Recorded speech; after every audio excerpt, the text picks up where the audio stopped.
Welcome back to the ICF Mountain House build. It's been a couple weeks since we did a video and not a lot going on. Well, actually a lot going on, but it's boring, monotonous stuff like sanding doors.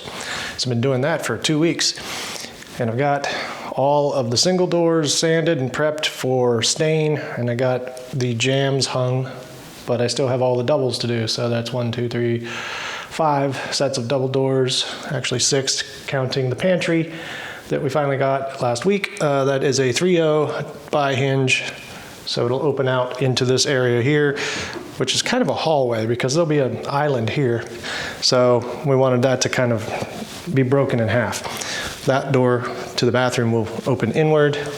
This door to the basement will open outward, but it's not too bad because kind of the island won't be in the way. And you can't open it that way because there's no landing. That would be a code violation. You cannot open a door over a stairwell. You just... So a few things. I think in the last video we were talking about different stain colors we were trying.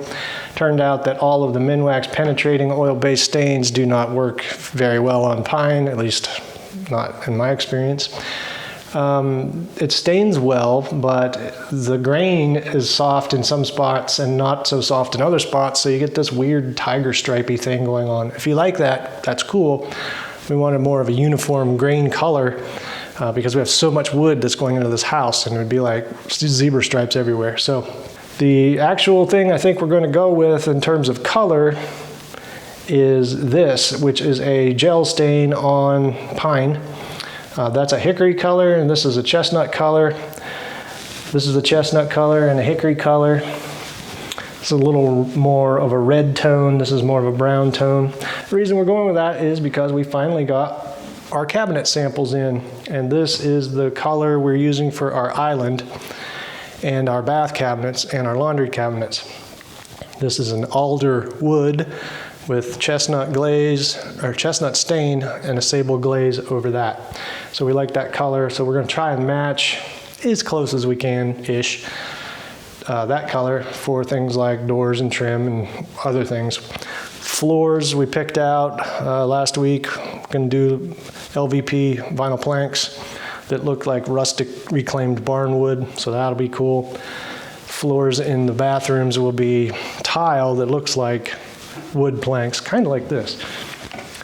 So they'll run straight in, and then we'll do a curbless custom shower. We got all of our tile and all that picked out for the showers and the backsplashes for the kitchen.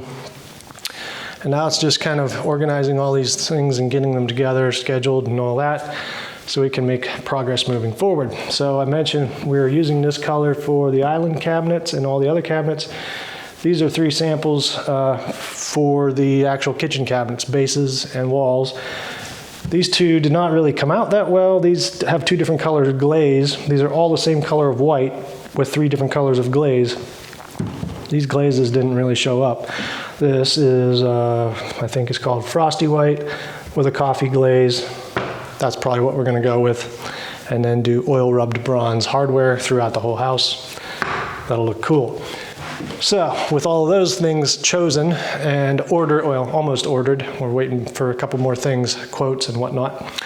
I've been spending the last 2 weeks working with cabinet designer, awesome lady named Jamie, and she's helping me get these cabinets nailed down. There's a few kind of custom tweaky things that we wanted to accommodate, and I'll get into all that once we start doing cabinet videos. This video, I'll show you a little bit about what I'm doing just to prep for cabinets.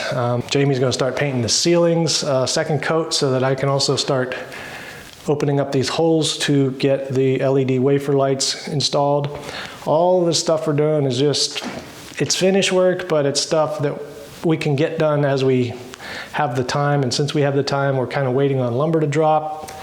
So lumber futures are starting to come down. We're going to see that take probably 2-3 months as my guess for that to trickle through to retail, your local lumber yard, to where the price of a 2x4 may be coming back down to some sense of affordability versus the ridiculous craziness that it is right now.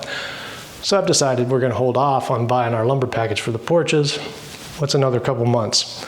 And you could maybe save 50% on what the prices are now. Fingers crossed. So I'll show you a little bit about what I'm doing with these cabinets, just to prepare, and then I'm gonna start working on that door. We'll see what we end up with. Let's go.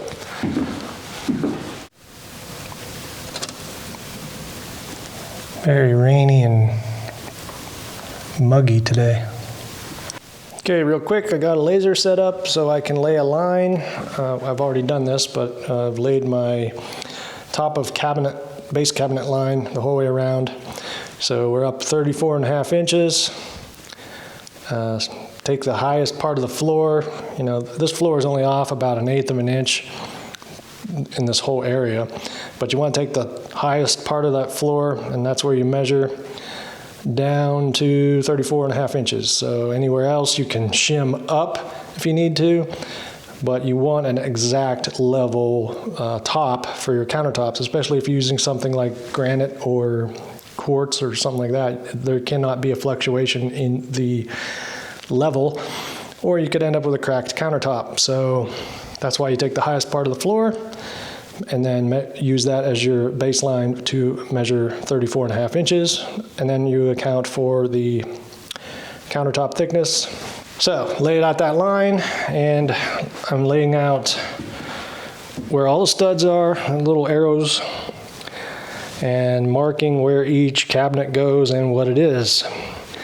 Oven cabinet, spice cabinet, cooktop, a corner base, couple banks of drawers, dishwasher, farm sink, a trash pullout with a drawer above it, and a fridge cabinet. So that's all the base cabinets, and then I'll transfer lines to the wall for the wall cabinets. So then we'll strike a line from our 34.5 inch mark. We'll go up probably 19 and 3/4, I think. So we want an 18-inch space for a tile backsplash above the base cabinets, and then you'll hit the wall cabinets. So I'm going to lay all those out with a pencil mark on the wall, so we know exactly when we're going to install our cabinets, you know, where we need to put scribes and how, you know, everything needs to be exact. So this is a stud wall. This is an ICF wall. Studs are 16 on center. ICF are 8 inches on center. There's a plastic stud every 8 inches. So we'll see how this works with fastening cabinets to an ICF wall through sheetrock. I don't anticipate any problems, but and the good thing is when I ran this wire for all these, the wire is actually here in the wall, so I don't have to worry about hitting anything up there in terms of wiring. Actually right there I do, because that goes straight up, so we got to be careful there. But other than that, no wires in the wall. Here we do have to be very careful because this is where all of our home runs are that go to the upstairs. I do have them plated off with metal plates, so you can't jam a screw through it, but we want to be extra careful there. So that's that. Shout out to today's sponsor, ExpressVPN. So many of you may not know, but in a previous life, one of my jobs was a network engineer, and part of that job was making sure all the computers, printers, tablets, mobile phones, all the gadgets could talk to each other securely and reliably. Every device connected to the internet uses an IP address to connect to another IP address to exchange information. IP addresses reveal a lot of things about you, like your location and your internet service provider. Companies keep logs of every IP address and connection made to them and can use this information to do some pretty uncool things like limit what you can see and do on the internet. Streaming services often restrict what content you can watch based on what country you live in. I like to be able to watch all of my favorite shows, and ExpressVPN helps me solve this problem by connecting to a server in the location where this content is available. I personally think everyone should use a VPN if you're connected to the internet, but that's just me. Find out how you can get 3 months free by visiting expressvpn.com/GuildbrookFarm. Now back to the build. I am figuring out some ceiling light situations here. Now that we've got our cabinet design pretty much figured out, our whole cabinet plan, I'm gonna have to make a little bit of modification to this ceiling situation in the kitchen. I came off the wall like 22 inches thinking that having a 12-inch wall cabinet would leave enough room for that to shine down, hit the countertop, and it wouldn't like hit a person standing there and throw a shadow. So that was the whole thinking behind where I put those. Problem is, I did not account for the fact that there's a range hood that sticks out 22 inches and a wall or an oven cabinet here that's probably going to stick out 25, 26 inches once we end up with a crown on it. So those, all three of those need to go over there. And there is a ceiling joist right there. So luckily, these are wafer thin, drywall thin LEDs. So I should be able to just move it over there and pluck it right into there, hopefully. Also, where the refrigerator will sit, we decided we're going to build a cabinet around that, and it's pretty deep, so I'm going to have to come out 30 inches on that light, so we're going to have to move that out. And then we've got these two lights which will stay, and then I'm going to build some sort of a boxed in fascia fanciness right here, so that little light right there will be above the sink on a separate switch. So yeah, that has to get modified, and I've been practicing getting these things set up. If I can focus here. So I've done these 4 in the bedroom. They turned out pretty nice. Pretty easy to install. It's just really dusty when you're drilling that circle. Also, I got all my smoke detectors in, covered up with their little do-rag, keep the dust out of them. But I'm going to work on this room, ceiling wafers, just to get a little bit more practice before I start doing more conspicuous areas. I mean, so far, it's doing pretty good, but you know, I'd like to knock this out if I can in the next day or so. It's one less thing to do.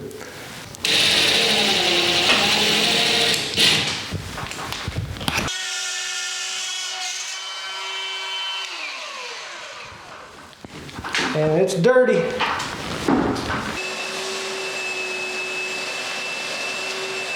Here's our little wafer. See how thin it is? So it can fit right up into the drywall even if I have to go on top of a ceiling joist. So it's pretty flexible.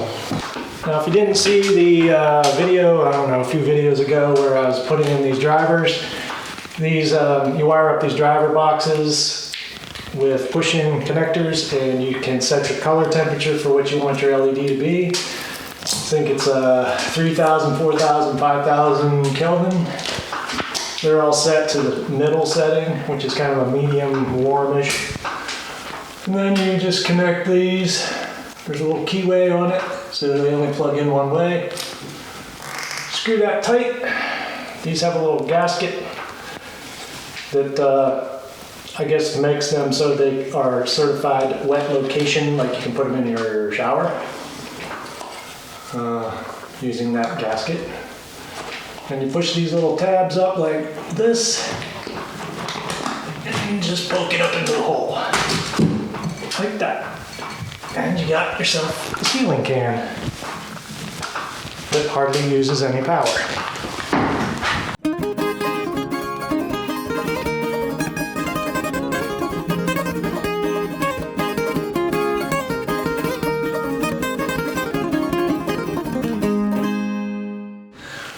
Well, I knew this was going to be a challenge because I have a ceiling joist right here and I have to drill through it because my driver is already installed over here and I need to run my wire over here since we're moving these lights out 36 inches from the wall. Got these cut and I'll be able to use the cutouts to patch the old holes, but just getting these wired up has been a challenge. But I've got this old school trusty right angle drill with an auger bit on it, and it does just the trick.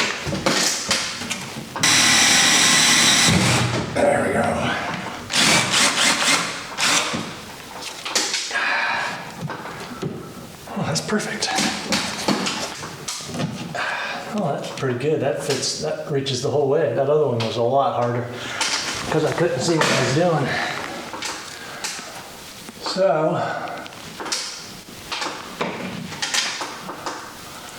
that one's easy to line up right there.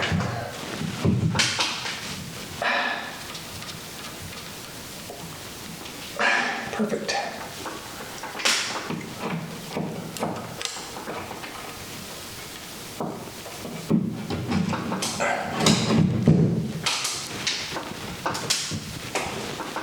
Sweet.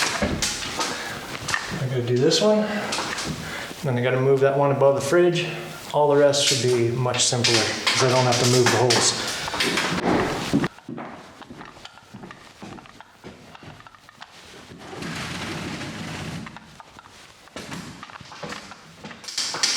One other thing, I've gotten much better at doing this after having done it 2 or 3 times or half dozen times, so I don't need that little circle cutout gadget, the compass rig that I made.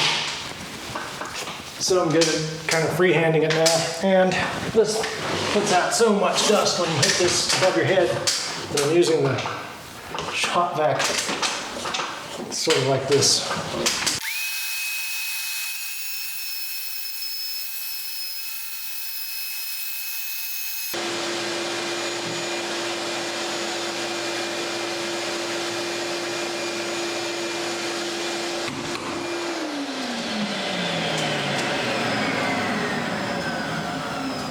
That is much cleaner and much faster.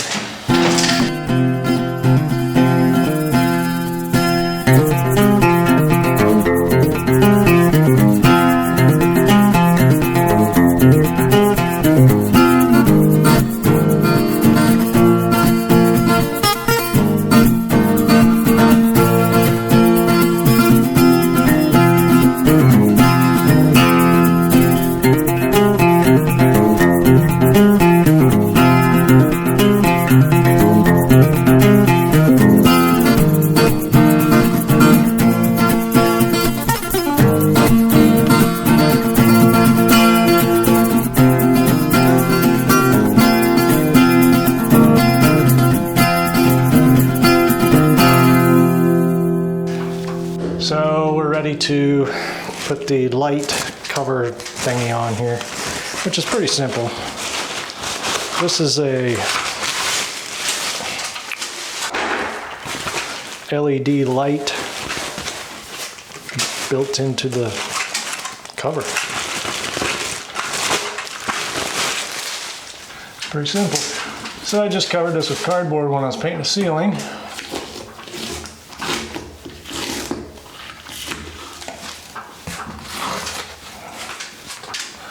Everything's wired and ready to rock and roll. There we go. This is for the blower motor right here.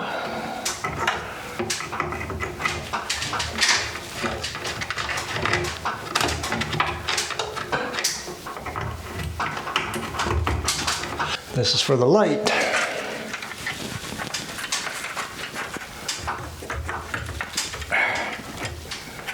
All right, and then get it started. Get this wire up out of the way. It's a little bit challenging, but it's doable. There we go.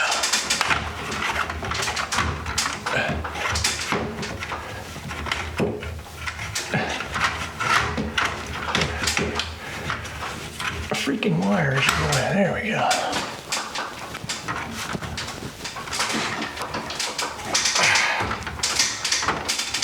There's a little spot there that I'm gonna have to touch up with the ceiling paint, but other than that,